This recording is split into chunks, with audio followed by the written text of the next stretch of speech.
Just so you can see what terrible place we've come to stay at. Have a look at this. It's all absolutely awful. Oh, it's the tallest man-made structure in the southern hemisphere.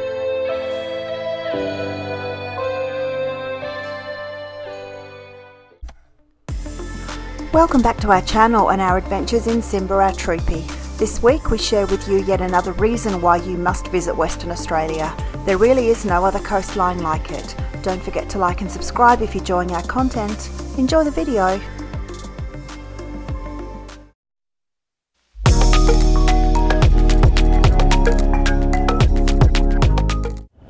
Howdy guys. Day 2 in Exmouth. We have done absolutely nothing this morning, diddly squat, except we've just been into town. So it's now the afternoon. We've just been into town. We may have had a pub lunch and a bit of a walk around Exmouth, and we are heading back towards our campground, but we're going to stop in at the Mildura Wreck, which is a boat that's wrecked just off the coast, and if the tide is right and the weather is right, I'm going to flip the drone up and see how that goes. Yeah, place is packed, isn't it? A lot of people. Yeah. School holiday stuff. Yeah, it's humming. It usually is at this time of the year. So we've managed to avoid a bit of rain because that came through this morning, which was great before we got up. And it's been a little bit overcast today, but it's actually been quite nice. And the wind is nowhere near as bad as I thought it was going to be, but I believe tomorrow is going to be a little bit more challenging. So anyway, good times ahead. We've booked in for, I don't know, 6 days or something, but we could stay longer. We haven't really decided yet, but we're hoping to get some water activities in. We're just not at the moment because we're just having a bit of a chill, but we might just decide to go for a snorkel or something. Yeah, so this is the traffic. Pretty standard for this place. And they're all coming into town, so we're heading back round towards the national park. And yeah, well, anyway, we'll show you once we get to the Mildura.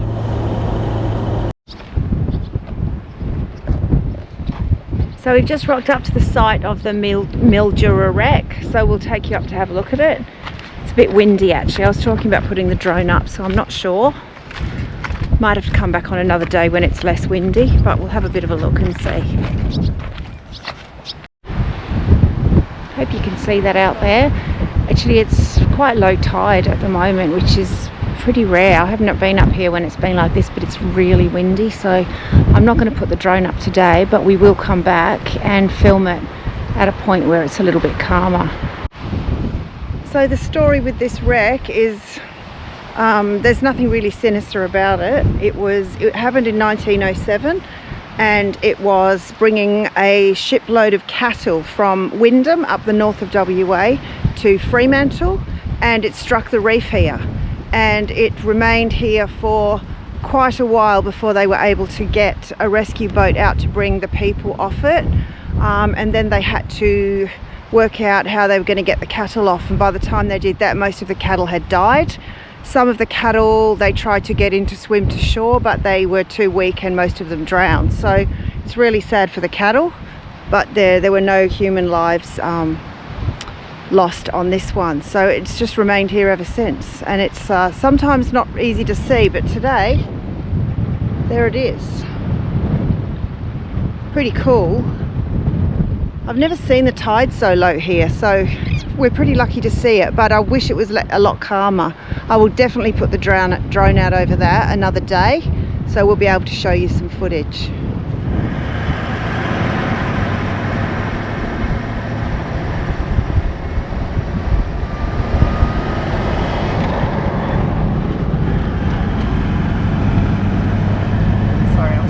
Up so you can hear us. I haven't got the mic on, so hopefully you can hear us. What did you learn about those poles? So I'll just talk about them first. When you come into Exie, you'll see those big towers, big metal towers.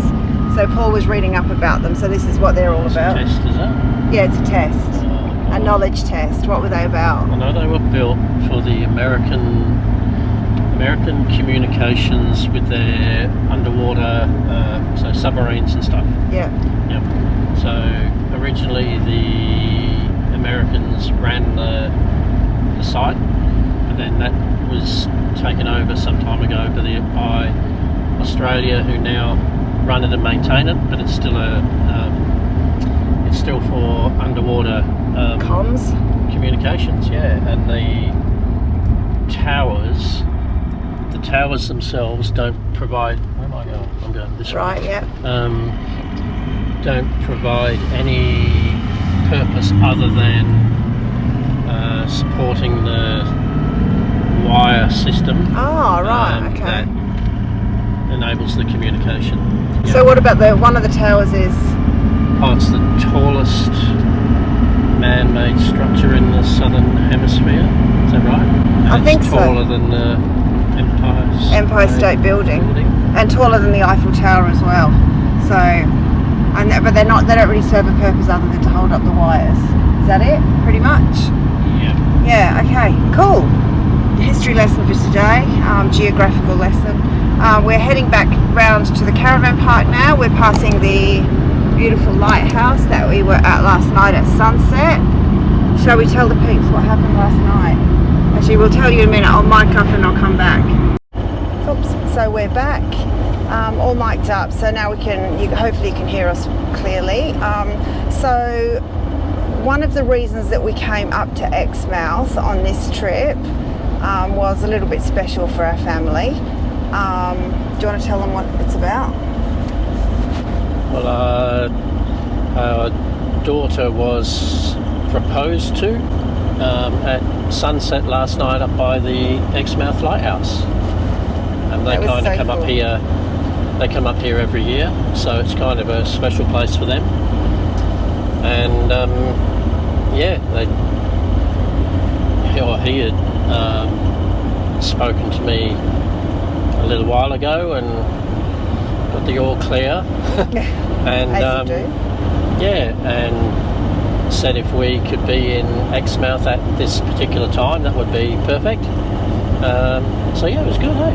Yeah, and it was, and they were up here with quite a lot of friends as well, and some of his family. Yeah. And not all our family could be here, but they all know obviously now. Both our daughters were here. Our sons weren't, unfortunately. A bit sad, but yeah. So that was really, really cool. They got a beautiful night for it, and there were several whales out there, which I'll put some footage in of the whales. Yeah. Out. One of the friends that was up here, Alex, had his drone and was kind enough to share the footage with us of the whole event. The whole event happening. The sunset was perfect. It wasn't super windy, which is really great. The night was just right. It was kind of like potluck, wasn't it, about which night to choose, and he chose last night, which is just as well because today is blowing so much. So yeah, and then we all went to the Whalebone Brewery afterwards and had a good night with all the kids and everything. So it was nice. So that was really exciting. And our main reason for coming up here, other than we like it anyway, but it was an important... Shannon and Jack, Yeah, it was very cool. So that's our little story. Great big news for us and our family. So we're heading back to the caravan park now, and tomorrow we may get out and about. We have got, pretty cool, we have got a live singer performing at, well, we're not involved in that in any way, but she was on at the Whalebone last night, an acoustic, really good singer, and she's performing at where we're staying at the caravan park tonight. So I'll take the camera along and show you a bit of that too. So we're hoping to get a nice spot on the grass for about 6 o'clock. Hopefully the wind dies down a bit. Should be quite nice. So we'll share that with you a little bit later. So toodles for now.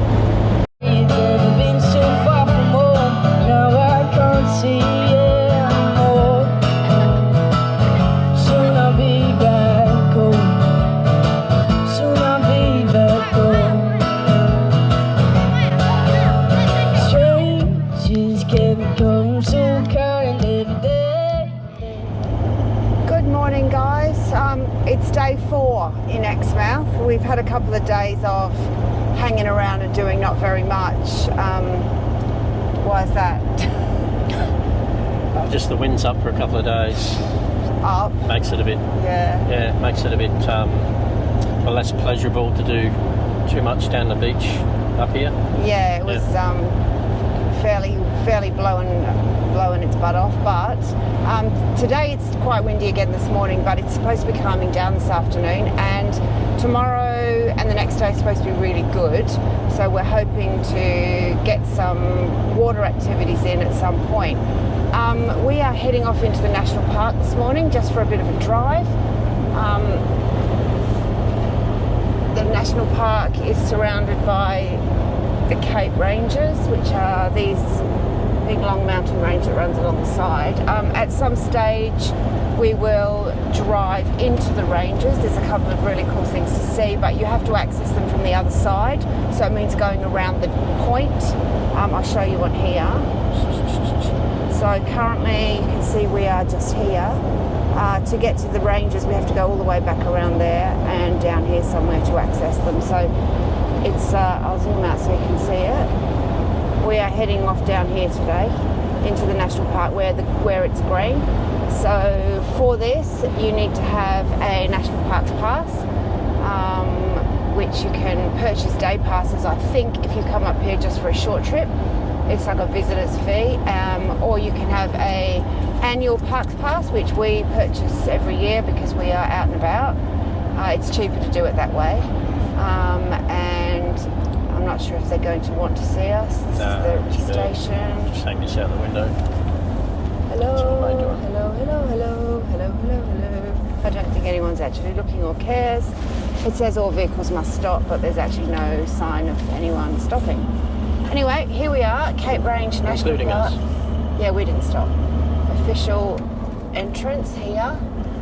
It's a really long road in here, but there are many different beaches, lagoons, swimming spots, campgrounds along the way.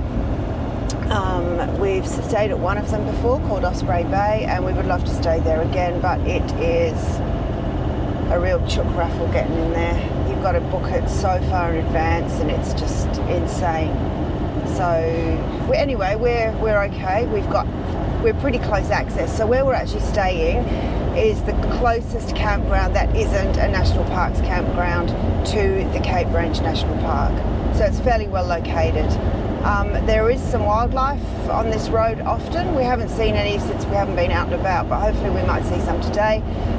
Usually see the occasional dingo and a kangaroo at dusk or dawn kind of thing. They're a bit smart during the day. They don't come out much, but you never know. So we'll keep you tuned in with what we get up to today. We'll show you around a bit, and hopefully we can get in the water at some point. Just so you can see what terrible place we've come to stay at. Have a look at this. It's all absolutely awful. Couldn't think of anywhere worse.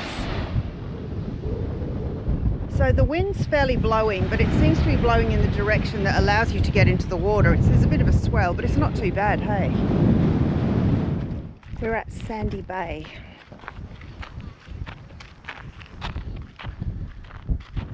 Look at the colour of it. I know.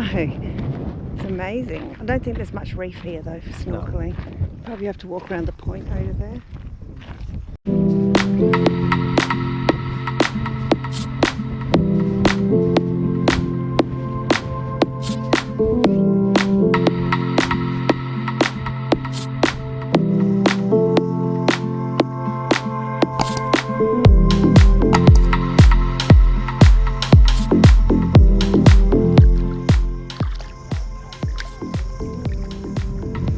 Okay, I'm going to put it out there.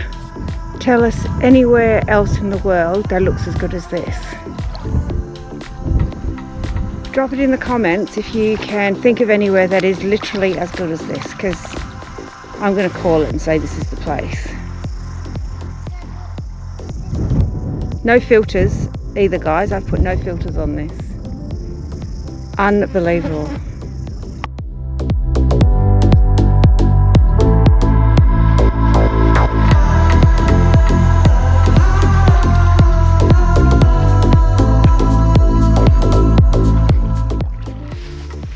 So for anyone thinking of coming up to Exmouth, and we'd highly recommend you do, the best times of the year are all the way through from about April through to about September. After September, this place is renowned for its wind. I think it gets windy all year round pretty much, but September onwards is usually the worst. They talk about the 100 days of wind, which takes you through till January, I think. And then it's just too hot after that. So potentially January. No, maybe later. No. 100 days from September. October, November. But it's still too hot in January. Yeah. You wouldn't be coming up here probably before March. So October to March probably would be the hottest months, with a bit of wind in with that as well. So if you're thinking of coming over to WA, you got to come here. This is what you would be missing out on.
We've just been to Osprey Bay and had a bit of a snorkel. What's your thoughts on it? Yeah, it's nice. Saw a couple of turtles. Yeah. A few fish, but not a heap.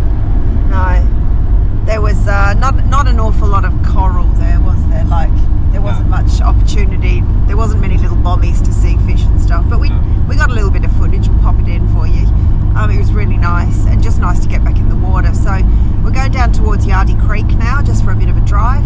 This is as far south as you can go in the national park, and then you're out of the national park and you can drive through to Coral Bay, is it? Through some tracks, I think. Yeah, but we're not going to go that way. We're just going to go down to Yardie Creek and have a bit of a look. And then we're going to head back up this way and maybe go back into Lakeside for another snorkel on the way back.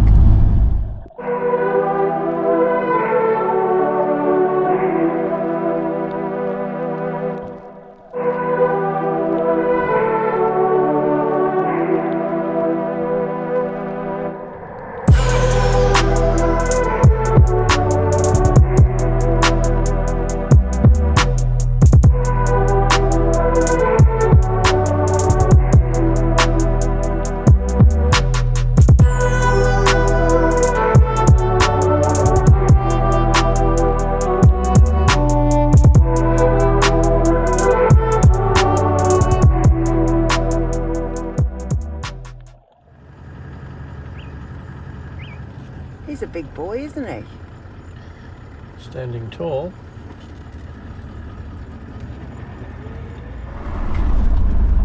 Morning. Oops. Morning. We are back out on the roads today. We are heading to one of the other snorkeling areas.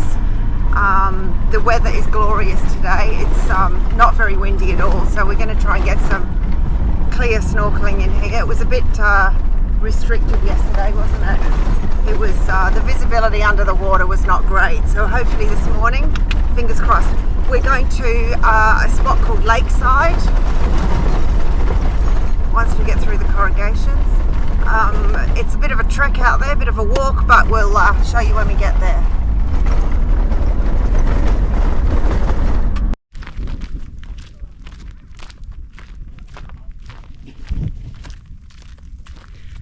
So we're just starting the trek out to Lakeside. See, you've got to cross over this little bit of beach here and out to the far left corner and round the corner, quite a way up, isn't it? Yeah. It's really nice this morning. It's quite pleasant, but on a hot day, it's a bit of a trek out there, isn't it? You're definitely ready for a snorkel by the time you get there. It's very dry here at the moment. Sometimes it's quite boggy.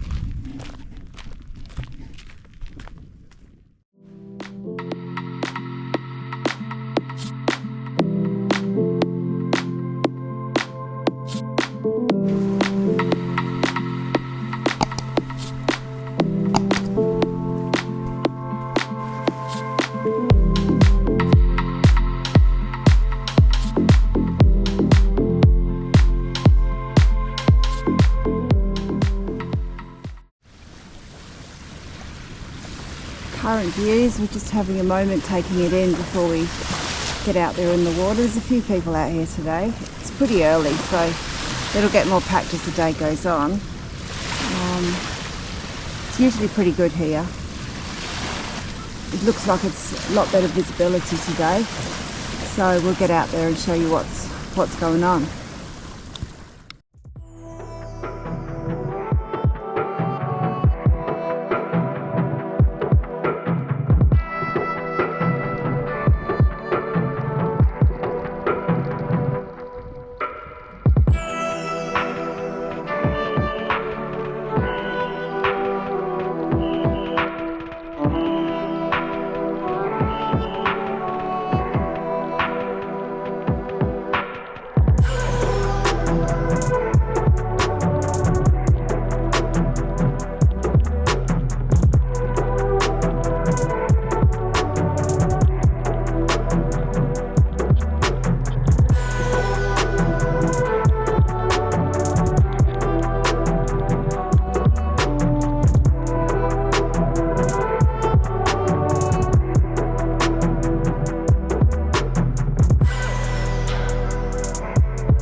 Hey, so we've just come out of the water. We're just heading back to the car. A couple of hours of snorkeling. Hopefully we've got some footage to show you. I'm pretty sure we will. It was brilliant, hey. It's lovely out there. So nice. We saw no turtles today, but we saw so many different fish. The coral was alive today, and it was Big ray. big ray blending in with the sand. A shark went by, Just a reefy for them. little grey reef shark swam by as we were coming in. Good coloured coral. Yeah, coral was bright. There was good visibility, and there was no real swell or any sort of current, which was good, so we could swim out all the way to the edge of the reef pretty much, which I don't know if you can see that little yellow canoe in the distance past that, where the dark line is. That's we were right out there, which isn't overly far, but we were right out there, and there was no current. You came back in at the same spot you went out, which was awesome. So we're just heading back to the car now. I just want to give you one last look, because there's just nowhere else like this place, seriously. Please tell us in the comments below if you think there's anywhere that's better than this. Better than the Ningaloo. It's absolutely incredible. We will catch you a little bit later. I think we're going to go into Exmouth this afternoon, go get some groceries and bits and pieces. So we'll check in with you a little bit later on and see what we're doing. Hey? Crabs. Oh yeah, blending in. Crabs and all sorts of wildlife. So yeah, very, very cool. And we'll catch you later on. See ya. We hope that you've enjoyed this episode as much as we have had making it. We never get tired of sharing our experiences with you, and your support through liking, commenting and subscribing means the world to us. Thanks for joining us, and we'll see you in the next one. Cheers!